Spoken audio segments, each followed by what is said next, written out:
Hi guys and welcome back on Now I Know channel. Today's video we're gonna talk about how to make a poll on your Facebook page. So without getting further, let's jump right into it.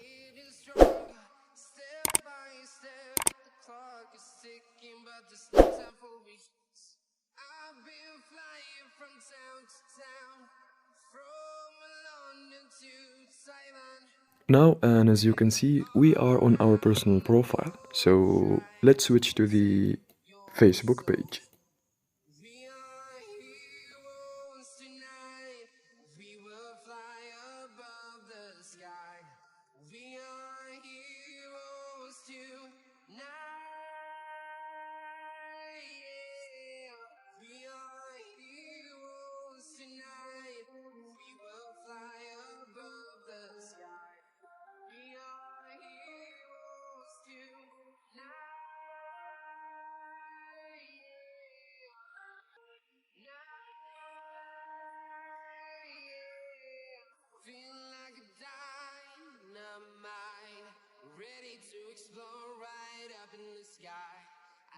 You can also add pictures to the options if you want.